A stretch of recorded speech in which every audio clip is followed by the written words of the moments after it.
Okay, so today's lesson is 8.4 sample spaces. So a sample space is all the possible outcomes for an event. Example, event is tossing a coin. So if you toss a coin, what is the sample space? Well, you can either land on heads or you can land on tails. So those are your sample space. Compound event includes two or more simple events. Example, tossing one coin is a simple event. Tossing two coins is a compound event, or you can have a coin and a die. Make a table to find the sample space. So Susie flips two coins at the same time. What is the theoretical probability of each outcome? So if you have a quarter and it lands on tails, so I'm going to write tails, what is the probability if you have the second quarter, if you flip it, what's the probability? Well, it can land on tails. It can also land on tails for the first quarter, but it can also land on heads for the second quarter. Now, let's say the first quarter land on heads. What's the probability that it can land on? Can it land on heads? Yes. If it lands on heads on the first quarter, it can land on tails the second quarter. So now, all the outcomes would be TT, TH, HH, and HT. What is the total amount of outcomes? 1, 2, 3, 4. This is your total amount of possible sample space. So its total is 4. So let's get the problem. It says probability of two heads. Well, look at HH. Well, there's only one, and the total amount is 4. Try number 2 on your own, probability of landing two tails. Well, you should have said tails would be 1, and the denominator is 4. Heads and tails. If it says heads and tails, or it could say tails and heads, it still means the same thing. Well, there's 2 of those, and the denominator is 4. Reduce top and bottom by 2, and you get 1/2. All right, so use a tree diagram to find the sample space. So Brad and Angie played one round of rock, paper, scissors. Use the tree diagram to find all the possible outcomes. What is the probability that Brad will win the round? All right, so tree diagram. Let's say you make a dot here. There are 3 possibilities that Brad can pick. He can pick rock, paper, or scissors. And so we're going to say this is Brad. Now, if Brad picks rock, what is the choices that Angie can have? Well, Angie can pick rock, paper, scissors. Okay? And if Brad decides to pick paper, what are the choices that Angie could pick? And well, Angie can pick rock, paper, scissors. And if Brad decides to pick scissors, what are the choices that Angie could have? Well, Angie can still pick rock, paper, scissors. Here's your possible outcomes.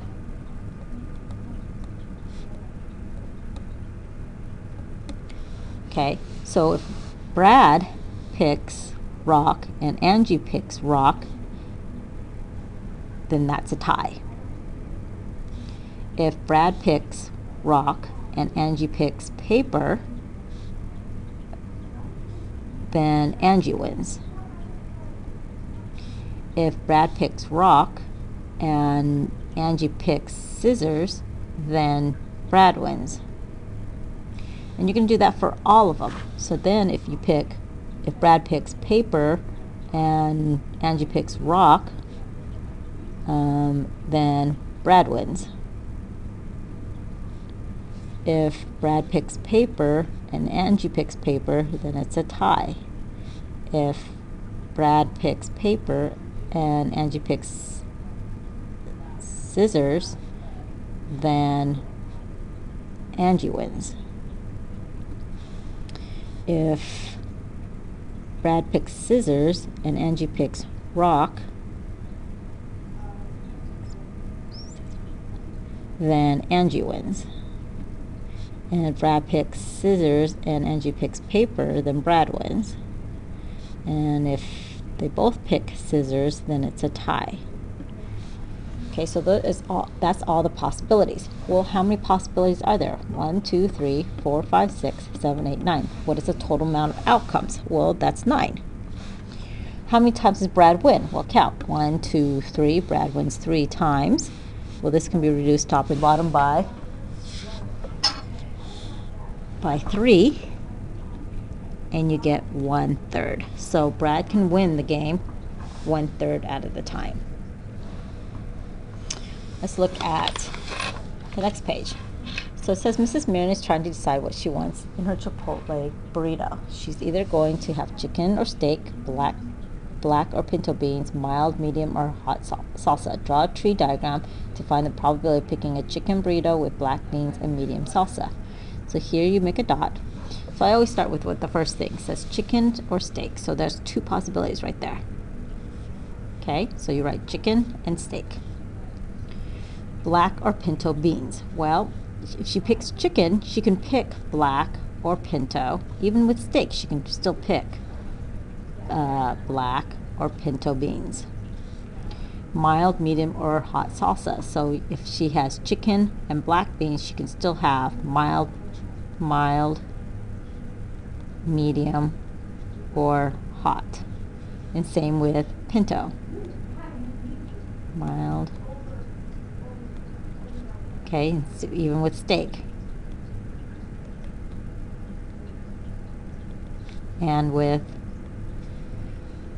steak and pinto. So mild, medium, and hot. So now it says find the probability of chicken. So you find chicken with black beans and medium salsa. So now, first of all, we've got to figure out what is the denominator.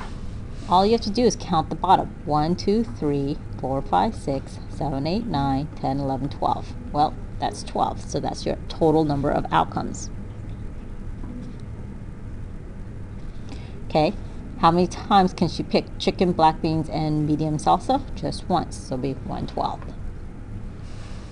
Fundamental counting principle. Find the total number of outcomes for a compound event by multiplying the total number of outcomes for each simple event. So this is what they're saying.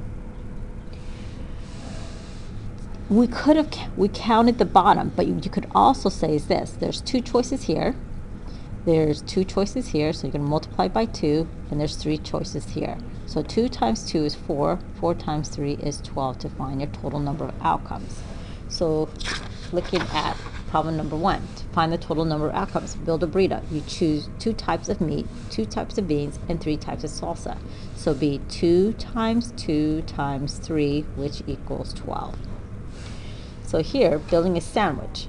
To find the total number of outcomes, you can choose from white, wheat, or honey oat bread. So how many is that? Well, that's 3 times either turkey, ham, or roast beef. Well, how many types? Well, that's 3. And how many types of cheese? Well, Swiss, cheddar, provolone, and jack. Well, that's be 4. So to find the total number of outcomes, or your denominator, you take 3 times 3 is 9. 9 times 4 is 36. So your denominator would be 36.